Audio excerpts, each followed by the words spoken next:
O povo não quer morar no céu, não, né? Quantos acharam que amém? Amém. Muito bem, eu vou ler o texto aqui no capítulo 15 do Evangelho de Lucas. Vou ler 3 versículos. Os irmãos acompanhem, por favor. Primeiro eu vou ler o versículo de número 18, que diz: vou me levantar e irei ter com meu pai e lhe direi: Pai, pequei contra o céu e contra ti. Não sou mais digno de ser chamado seu filho.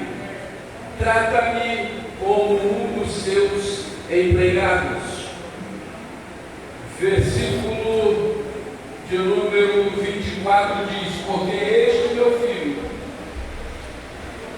estava morto e reviveu, havia se perdido e foi achado, e começaram a se alegrar.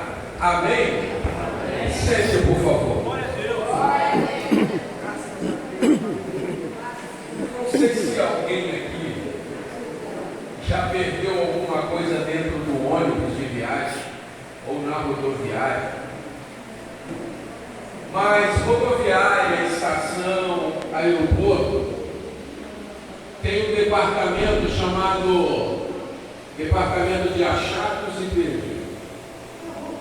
Se você perdeu alguma coisa no aeroporto, na estação, na rodoviária, e for a esse departamento, você muito provavelmente vai encontrar o que você perdeu lá. E esse capítulo 15 do Evangelho de Lucas, alguns teólogos denominam como o capítulo do achados e perdido. Porque nós temos aqui 3 parábolas que Jesus conta. A primeira parábola, ele conta a parábola da ovelha perdida. A segunda parábola, ele conta a parábola da dracma perdida. E por último, essa que lemos, é a parábola do filho perdido, conhecido como a parábola do filho pródigo. A primeira parábola, nós dizemos que a ovelha, ela se perdeu por descuido, a dracma se perdeu por negligência, e o filho se perdeu por ingratidão. Mas nós vemos aqui que no final das 3 parábolas, o pastor, a mulher e o pai dão uma festa para se alegrar pelo retorno, pelo achado ou pela busca. Logo, eu aprendo que no final de tudo, Deus se alegra com a ovelha perdida que voltou para o aprisco, para a dracma perdida que foi achado e o filho perdido que retornou. Logo aprendo que Deus, ele tem uma missão para nós aqui, irmãos, que nós devemos, evangelista, nos alegrar com o retorno das pessoas que se perdem. São 3 parábolas com nuances diferentes, mas o seu ponto central é o mesmo, é a alegria com o retorno. Estranho que a ovelha se perdeu lá fora, a dracma se perde dentro de casa, e na parábola do filho pródigo nós temos 2 perdidos, um perdido que foi embora e um perdido que ficou dentro de casa. Mas o interessante, irmãos, que quando a ovelha se perde por descuido, o pastor vai atrás. Por que o pastor foi atrás? Porque ela não queria se perder. Por uma fatalidade, presbiterianos, ela começou a sentar, ela sentava ali no banco do couro, passou a sentar no meio. Depois, por descuido,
você estava prestando atenção no culto, de repente alguém do seu lado chama a atenção, fala assim: olha aqui, ó, acabei de comprar.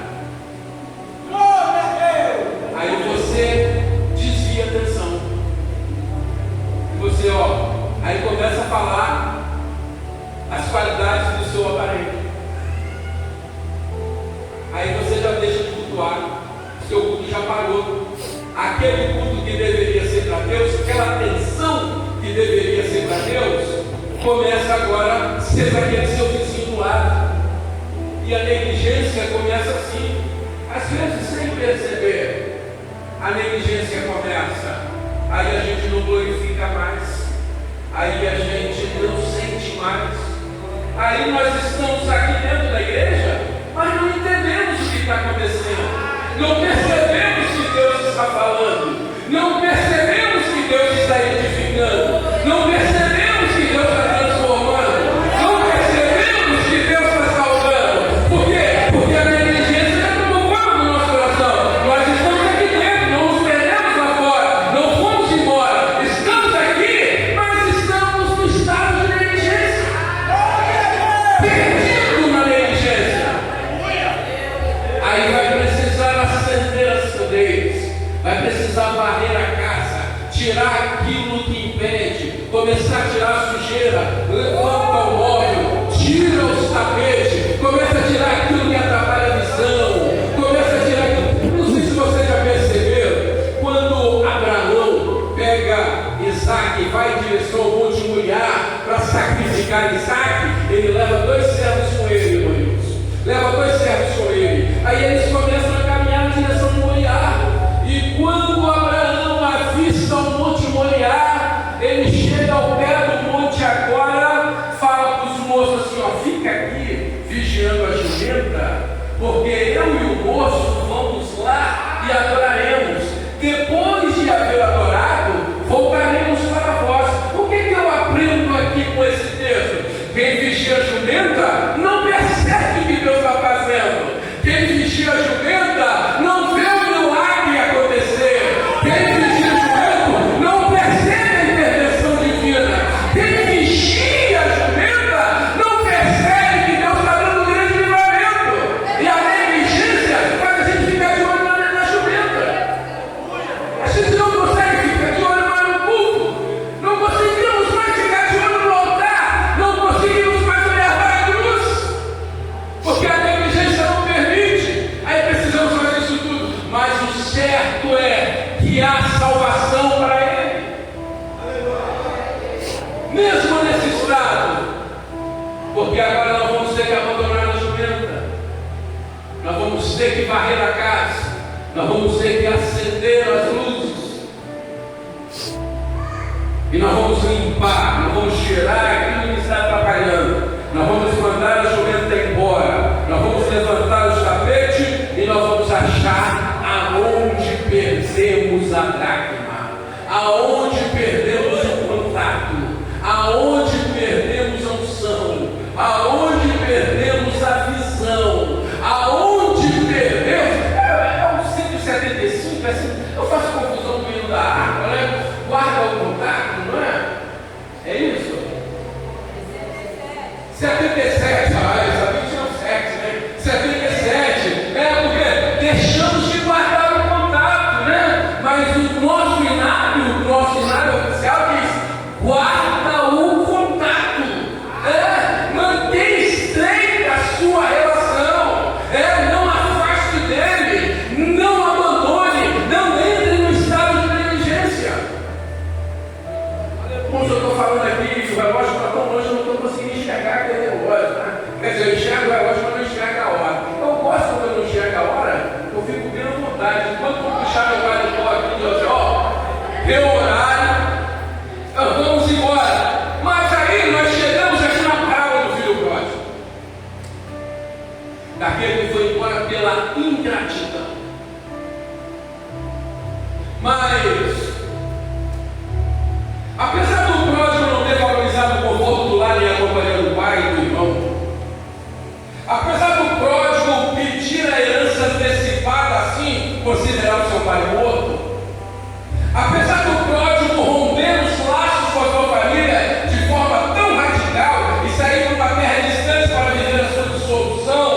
esbanjando seus bens e prazeres no pecado. Apesar do pródigo, com profunda ingratidão, ter calcado debaixo dos seus pés o amor do Pai e todos os valores morais que recebeu dele, apesar do pródigo ter esbanjado toda a sua herança com vida desregrada e colheu os frutos amargos da sua maldita semeadura, apesar do pródigo voltar para casa maltrapilho, sujo, arruinado e falido, o Pai corre ao seu encontro. Apesar das nossas falhas, apesar das nossas trabalhadas, apesar dos nossos pecados, Ele sempre vai estar de braços abertos. Observe bem que aqui o pai não varreu a casa porque ele não estava perdido dentro de casa. Aqui o pai não foi atrás porque ele não se perdeu pelo escuro. O pai não foi porque ele decidiu ir embora. Colocou no seu coração, ó, vou dar linha, vou tocar em outra freguesia, esse lugar aqui não serve mais para mim. Aí ele foi embora. Aí o que resta, meu pai? Eu vou esperar. Mas aí eu falo para as irmãs que ensaio é bíblico, tá, irmãs? Tem um grupo que não gosta de ensaiar, eu sei. Cadê a gente? Quem é a gente aqui? Tem gente não? A gente das irmãs está lá atrás. Como é difícil ensaiar.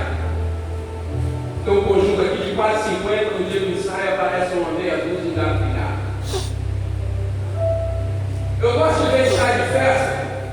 Porque ensaio de festa eu vi pouca gente. Mas na festa eles estão igual.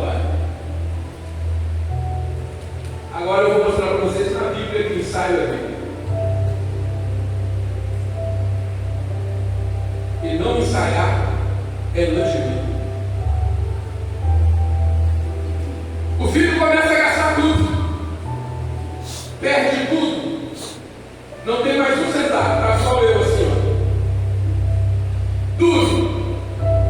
E ele sente desejo, ele não comeu, tá? Ele sente desejo, a Bíblia diz, ele sente desejo, ele começa a comer, ele começa a ver o que o porco comia, e ele sente desejo, pai, o negócio parece muito bom de comer, né? Porque quando a gente está fundado no pecado, né? A gente fica com a visão distorcida. Quando nós somos mergulhados no pecado, aquilo que é ruim parece bom. Esses dias eu li, me desculpa a expressão que eu vou usar aqui, mas esses dias eu li um artigo dizendo o seguinte: não adianta a abelha falar para a mosca que mel é melhor que fezes. Não adianta a abelha ficar perdendo o dia todo na cabeça da mosca, dizendo que fezes, que mel é melhor que fezes, que quando a abelha virar as costas e voar, a mosca pousa na fezes. Por quê? Porque é a natureza dela. E a natureza do pecado faz isso em nós. Não adianta ninguém dizer para nós que é mel, nós vamos ficar afundados ali em nossos delitos e pecados. Por isso que ele viu as colotas dos fogos e ele teve desejo de comer. O pecado faz isso em nós. A gente começa a querer praticar coisas que não é comum no céu de Deus, não é comum para o ser humano. A gente desce, quando nós estamos afundados no pecado, a gente desce o mais baixo grau que o ser humano pode descer. O pecado tem esse poder sobre o indivíduo. Mas aí ele cai em si, um ato do demônio, um branco que de repente está na gente, aquele estalo assim, ele opa! Aí ele começa a ensaiar. Irmã, ele começa a ensaiar. Eu vou me levantar. Eu vou depor meu pai. Eu vou chegar lá e ele começa a ensaiar. Eu vou dizer: pai, eu peguei contra ti. Eu peguei contra o céu. Não mereço ser chamado do seu filho. Me trata como um dos seus empregados. Ele ensaia isso. E ele levanta agora e vai na prática.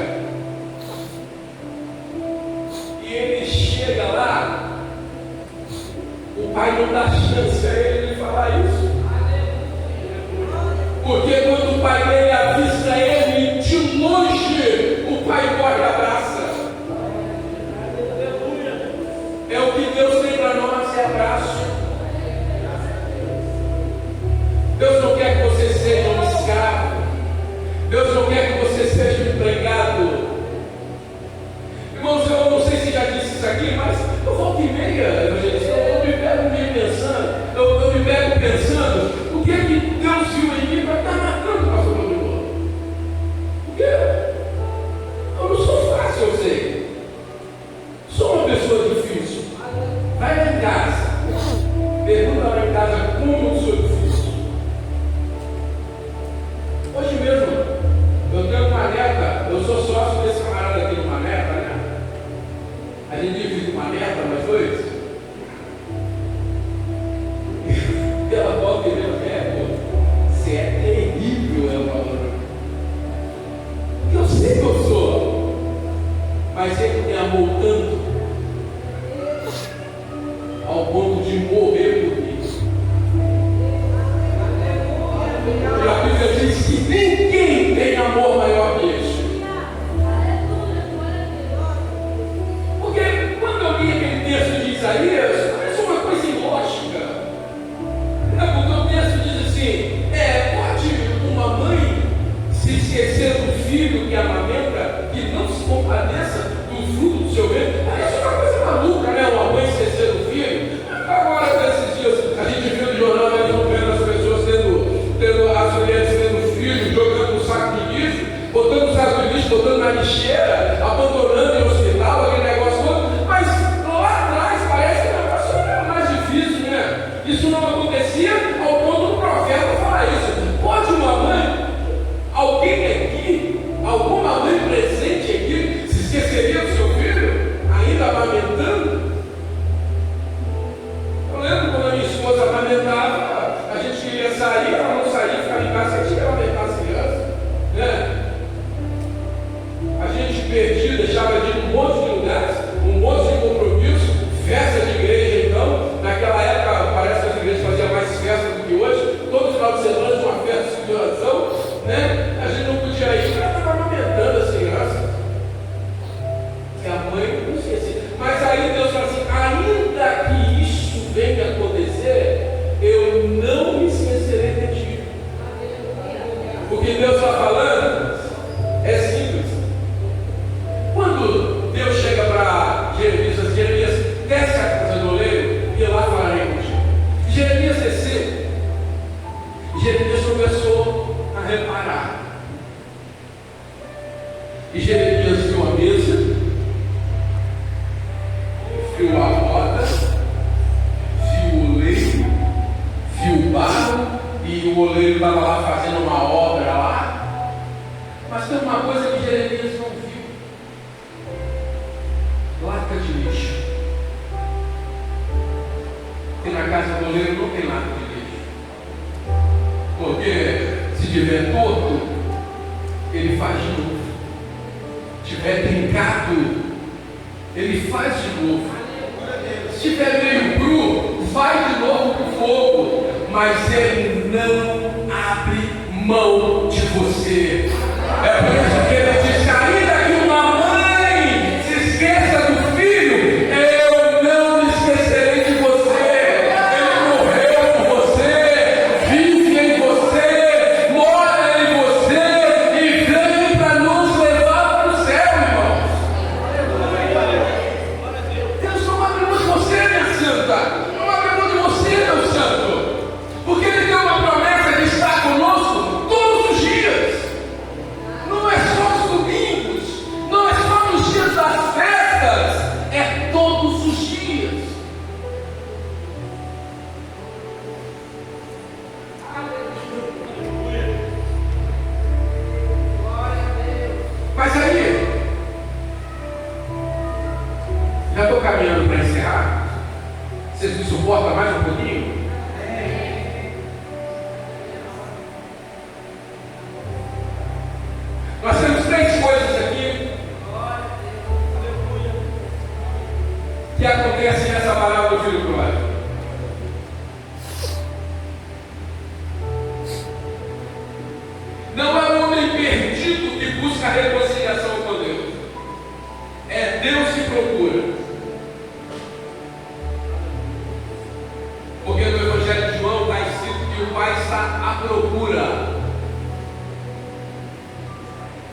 E a Bíblia diz também no Evangelho de João que ninguém vai ao Pai, ninguém vai a Cristo se o Pai não o trouxer. Quem traz de volta é Deus, meu irmão. Eu já ouvi isso hoje, eu não sei se aqui acontece isso, mas às vezes uma pessoa que está afastada, aquela pessoa estava na igreja, estava aqui cantando, tocando instrumento às vezes, regia o coral, fazia solos na festa, era batizado com o Espírito Santo, e por uma fatalidade ele se desvia. Mas aí quando ele volta, o pastor fica alegre com o retorno dele. E o pastor logo tenta dar um jeito de aproveitar aquele camarada, porque sabe que ele tem os dons, sabe que ele tem, tira o negócio. Aí o pastor coloca ele numa função para aproveitar aquele irmão, porque sabe o que ele faz. Ali o irmão do pródigo aparece. Ah, chegou esse dia, passa já pelo dedo de volta. Esses dias está usando droga na rua. Ela já está tocando. Aí começa a tocar. Mas você entrou no cielo e foi Deus. Tem uma coisa, eu não gosto de falar isso muito na Assembleia de Deus, porque você não vai mudar 100 anos de história. Mas o momento que a pessoa mais precisa de Deus, mais precisa não ser. Quando é que a pessoa mais precisa de Deus? É quando ele peca. É a hora que ele mais precisa de Deus. É a hora que nós precisamos abraçá-lo. É a hora que nós precisamos orar por ele. É a hora que nós precisamos colocar o nosso ombro debaixo dos braços dele. É a hora que nós precisamos chegar, visitar, chegar na sua casa e falar com ele: ó, eu vim aqui orar com você. Deus me mandou aqui. O apóstolo Paulo teve uma época que ele estava para parar o seu ministério. Passou tanta luta. Não sei se eu tenho alguma coisa aqui, mas o apóstolo Paulo passou tanta luta.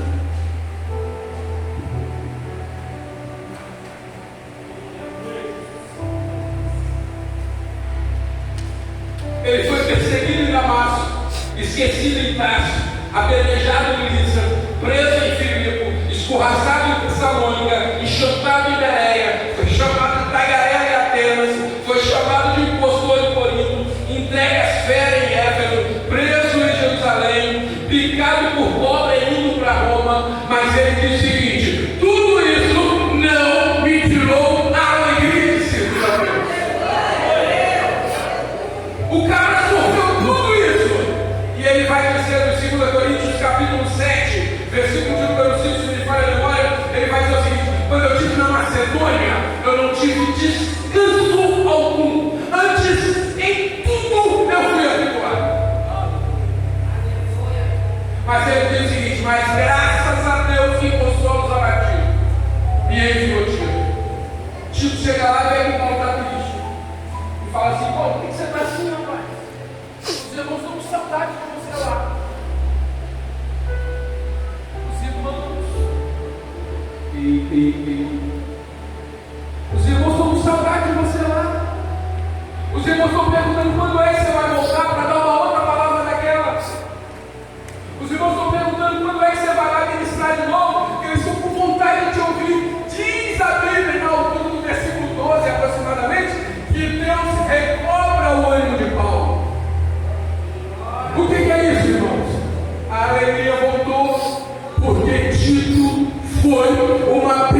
Você precisa ser uma bênção na comunidade onde você mora, na empresa em que você trabalha.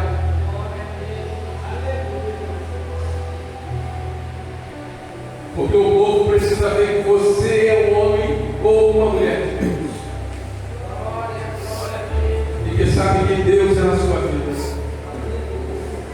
Por isso que quando Elias orou, que o filho daquela viúva ressuscita, aquela mulher olha para ele e diz o seguinte: agora eu sei que a palavra de Deus é verdade na sua boca. O mundo precisa ver isso em você, que a palavra de Deus é verdade na sua boca. Em segundo lugar, o amor daquele pai perdoa e restaura.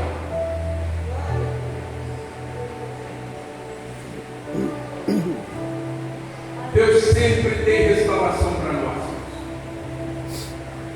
Não importa o que você fez, o amor de Deus restaura.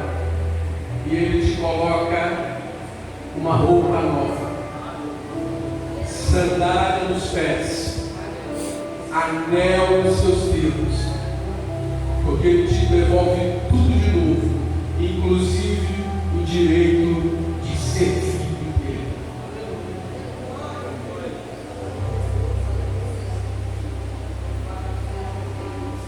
Quando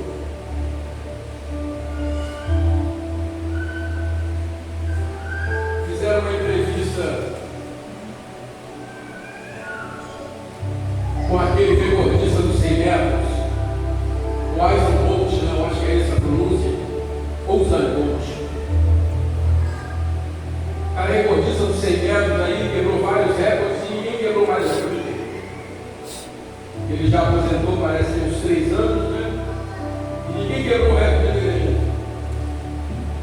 Fazendo uma entrevista com ele, o jornalista perguntou: o que você faz para ser esse recordista?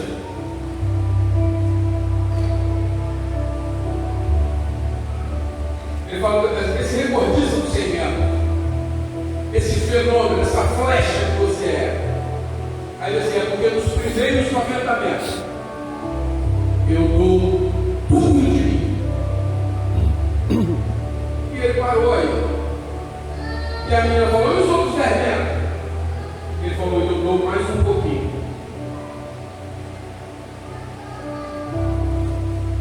É esse mais um pouquinho que Jesus quer de cada um de nós. Aleluia! Às vezes você acha que está fazendo muito. Está na hora de fazer mais um pouquinho para Deus. Está na hora de você recobrar o seu fôlego e começar agora mais um pouco. Entrar mais um pouco para dentro d'água. O convite de Deus é você mergulhar, é você entrar para dentro d'água. Não entenda que aí está bom. Não entenda que a posição que você está está boa. Deus quer que você entre mais. Deus quer mais intimidade com você. Deus quer falar com você de madrugada. Deus quer falar com você através da palavra. Deus quer falar com você. Porque quem é você aqui? Eu gosto muito da passagem de audição de Saul. Eu gosto da audição de Saul porque quando Deus vai ungir Saul, Samuel melhor vai ungir Saul. Samuel fala 3 coisas para Saul: ó, você vai sair daqui e vai subir para Betel. E você passa no território de Zelza, que é o túmulo de Raquel, você vai encontrar 3 homens subindo para Betel. E você vai subir com eles. Um vai estar levando um odre de vinho, o outro levando 2 coelhos de cevada, e o outro levando 3 cabritos. O que está levando 2 coelhos de cevada vai chegar um pão. E você vai subir com ele. Quando chegar lá em cima, o Espírito do Senhor se apoderará de ti.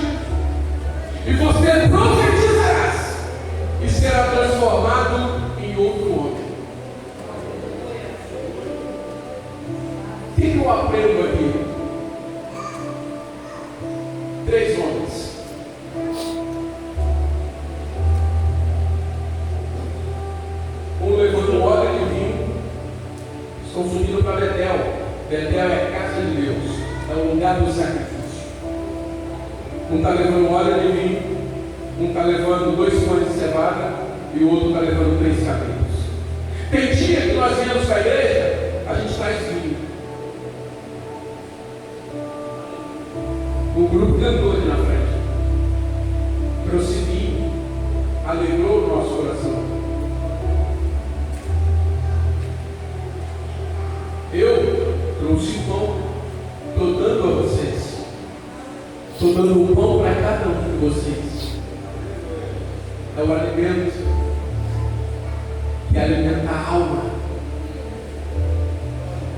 Mas tem gente que vem para a igreja, traz cabrito. Quem aqui já morou na roça? Você já. Quando alguém já morou na roça, não? A senhora já carregou um cabrito? Carregou um cabrito? Não.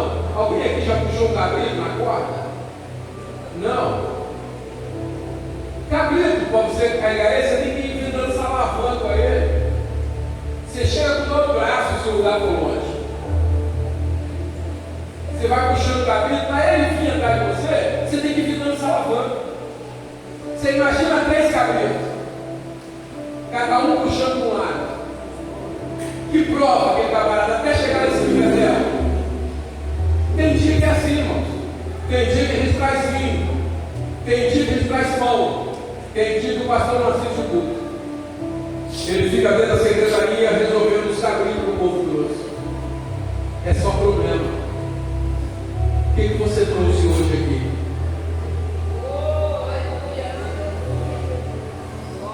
Porque você chegou aqui em Betel.